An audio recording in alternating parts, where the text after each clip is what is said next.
Hello, welcome back to my channel. J'espère que tout le monde va bien, pour ma part ça va, je suis trop contente de vous retrouver.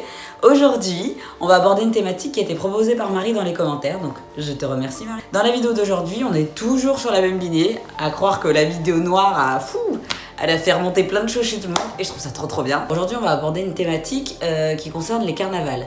Donc c'est propre à pas mal de pays dans le monde. Beaucoup de polémiques qui se sont produites ces dernières années autour de la question de l'identité de certains carnavaleux au niveau de leur déguisement. Comme d'habitude, mes petites notes pour tous ceux qui aiment la ASMR. Je vais commencer par remettre un peu le contexte, comme d'habitude. Après, parler de ce qui fait polémique et évidemment à la fin, voilà, donner un peu mes impressions, mes idées et comme d'habitude dans les commentaires, vous n'hésitez pas à donner les vôtres et on peut en discuter. Ça c'est vraiment top parce que je leur dis mais je suis trop contente parce que ça fait plusieurs vidéos que je fais, ça fait pas longtemps et je vois qu'il y a quand même beaucoup de gens qui ont des réactions en privé, sinon sous la vidéo, enfin c'est vraiment trop intéressant donc je vous remercie pour ça, je vous remercie pour les likes, les partages, ça me fait trop chaud au cœur et ça me donne toujours envie de continuer donc lâchez rien, on est ensemble. Pour remettre le contexte, on va parler du carnaval de Dunkerque. Ça date du XVIIe siècle.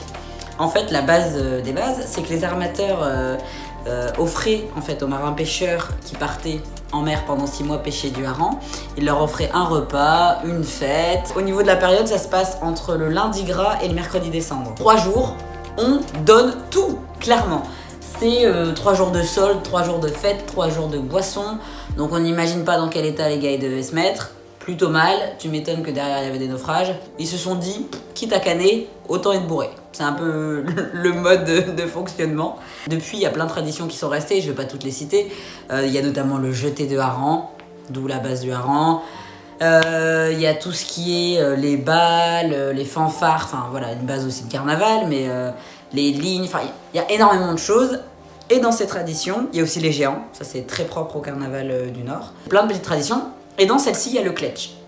Donc ce terme, ça définit, je pense que c'est du flamand, entre le patois, le ch'ti et le flamand, mais ça définit le terme déguisement. Le kletch, c'est vraiment ce qui définit le carnavaleux, c'est sa tenue vestimentaire, c'est son accoutrement, c'est son costume, c'est son identité propre. Chaque carnavaleux fait son kletch, fait son déguisement, fait voilà, son identité. Et soit il le rajoute, il rajoute une pièce tous les ans, soit il garde le même pendant des années.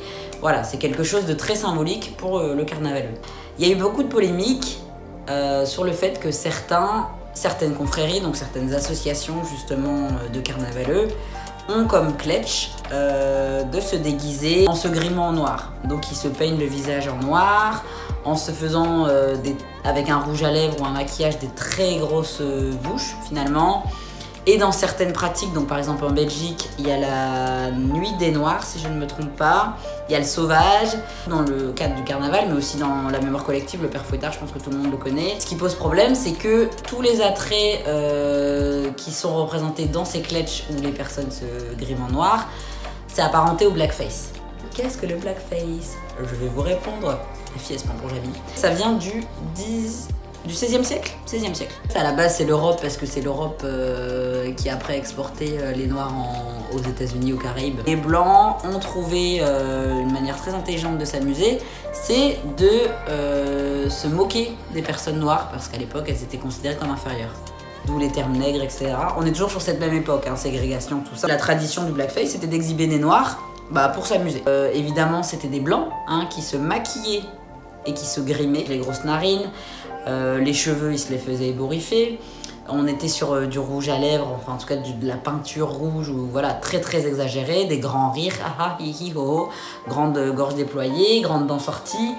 On marchait avec une certaine nonchalance, tout ce qu'on peut penser du stéréotype noir, mais à son paroxysme. Évidemment pas pour valoriser les personnes noires, évidemment, c'était dans le but de se moquer d'elles et non pas de rire avec elles. Il faisait pas bon d'être noir, je pense qu'en résumé c'était pas la meilleure époque. Au niveau des années 60, Martin Luther King et tout son mouvement afro-américain, finalement Black Lives Matter, mais Black Panther, etc., ont fait que ça s'est arrêté de manière publique. Par contre, déjà une énorme différence entre les États-Unis et l'Europe. Le mouvement afro-américain, naissant de là-bas, a fait que tout noir qui est aux États-Unis sait ce que c'est le blackface. Alors qu'en France, on a besoin encore d'expliquer.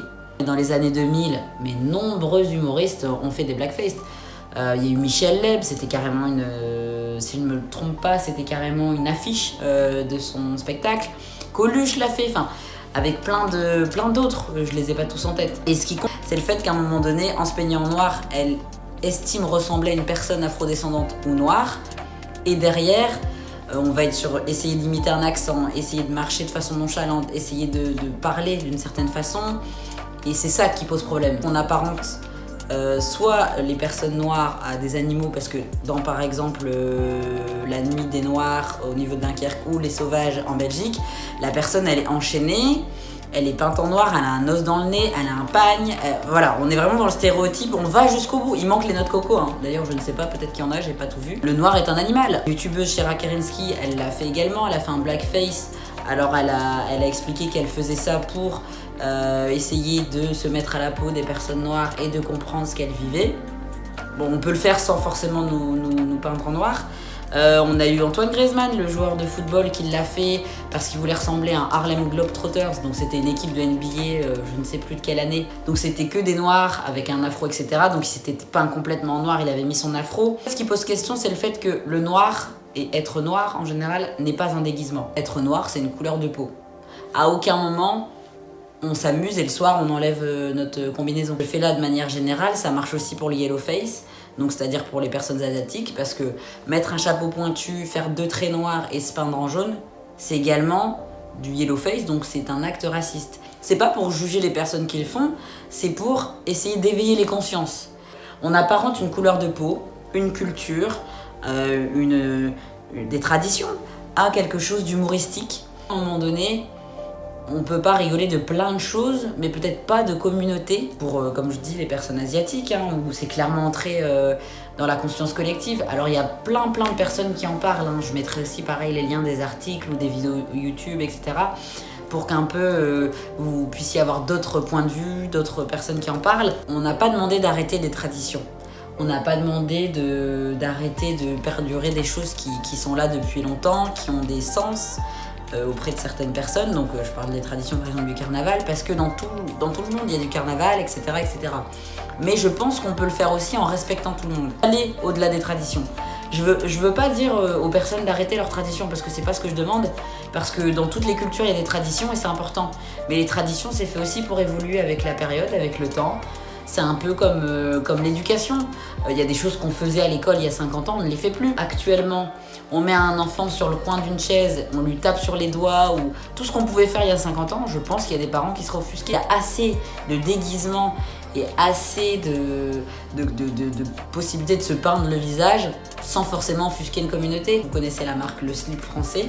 Donc c'est une marque qui fait effectivement des culottes, des sous-vêtements, voilà, français, made in France. Il y a une polémique parce qu'il y a des employés de cette société qui ont décidé de faire une soirée noire. Pour commencer, une dame blonde qui s'est évidemment grimé le visage marron, qui a mis un énorme boubou, si je ne me trompe pas. Elle s'est mis un turban dans les cheveux. Évidemment, elle est en chaussettes claquettes. Elle marche lentement et puis elle essaye évidemment d'écouter de la musique noire, donc que de la musique africaine, ou en tout cas de personnes noires. Elle parle, elle essaye de faire un accent noir. Enfin voilà, on est vraiment dans ce bon cliché. Tous ensemble, hein, ils passent une soirée, donc il y a une collègue qui la rejoint, elle va la chercher. Cette collègue, elle a un grand habit de panthère, etc. Et puis elle le met en turban et pareil, elle danse, etc. Et puis il y a le troisième aussi, je pense, qui est carrément habillé en gorille. Donc c'est vraiment la soirée Noire Afrique. Il passe évidemment que des musiques africaines. Il mange à terre, ça me paraît évident. À aucun moment, en fait, on valorise la culture. À aucun moment, elle se dit, tiens, je vais faire un plat traditionnel de tel ou tel pays, il n'y a pas de souci. On ne dit pas qu'on n'a pas le droit de s'habiller avec des pagnes, des boubous, c'est réservé aux noirs. Non, ça, il n'y a pas de problème. Encore heureux. À tous les instants de la vidéo, on est sur de l'humour, mais pas de l'humour avec. On est vraiment sur de l'humour contre. Elle va rigoler de cette culture. Pour elle, c'est normal de parler avec un accent qui n'est pas le sien. Pour elle, c'est normal de se peindre en marron sur le visage. Je pense qu'elle avait fait un mafé, il me semble. Elle peut très bien faire un mafé sans avoir besoin de manger à terre et limite avec ses mains. On n'est pas sur des animaux. Et c'est ça le problème, c'est qu'on compare toujours à quelque chose d'animalier, quelque chose de sauvage. Et pour les Asiatiques, c'est pareil, avec tous les clichés qui vont avec, comme quoi ils mangent que du riz. Enfin, ça, à un moment donné, il faut passer à autre chose. Tout ça, c'est pas pour interdire justement le carnaval, les traditions, parce que moi je trouve ça génial qu'il y ait un carnaval, qu'il y ait des traditions, ça fait partie de la culture et ça serait dommage que ça s'en aille. Il faut comprendre pourquoi on les fait. Je pense que si j'essaye aussi de faire ces vidéos, c'est pour parfois essayer de nous remettre en question, je me mets dedans hein, bien sûr, pour nous dire pourquoi on fait certaines choses. Est-ce qu'à un moment donné on fait les choses juste par automatisme et on se rend plus compte, donc par exemple la tradition faire pour faire, ou est-ce qu'on le sait pourquoi on le fait? Est-ce qu'on le fait consciemment? Est-ce qu'on comprend le sens qu'il y a derrière? Est-ce que les personnes qui se griment en noir comprennent que ça peut offusquer la population noire? Est-ce que les personnes qui se griment en noir sont racistes? Je ne crois pas. Je ne pense pas que toutes les personnes qui ont fait un blackface sont racistes. Je ne crois pas qu'Antoine Griezmann est raciste. Je ne pense pas que tous les humoristes sont racistes. C'est pas ce que je dis. Il faut aussi détacher l'acte de la personne. C'est pas parce qu'à un moment donné on a eu un propos qui a pu être raciste ou une remarque qui a pu être raciste ou faire un acte qui l'est, qu'on l'est. Aussi dans ma vie, et j'ai dû faire des actes racistes et pourtant je ne m'estime pas raciste. C'est important aussi que si quelqu'un me renvoie, donc je prends une autre communauté pour parler de moi aussi, si quelqu'un d'asiatique me dit là ce que t'as dit ça m'a dérangé, c'était raciste, ok, je le comprendrai et je ne le dirai plus. On peut éviter d'utiliser des termes qui sont dégradants comme le terme nègre. Manger du riz sans faire référence aux asiatiques. Merci vraiment Marie pour cette thématique de vidéo parce que c'était encore une fois hyper intéressant. Je ne dirai jamais assez de toujours me soutenir, d'envoyer des commentaires, des likes, du partage, enfin des retours, ça me permet vraiment de m'améliorer. J'adore vraiment pouvoir avoir vos retours, échanger avec vous. J'espère qu'on continuera toujours dans cette lignée. Vous êtes hyper bienveillants. Je trouve que c'est vraiment une belle communauté qu'on est en train de former, donc je vous remercie encore pour ça. À samedi prochain.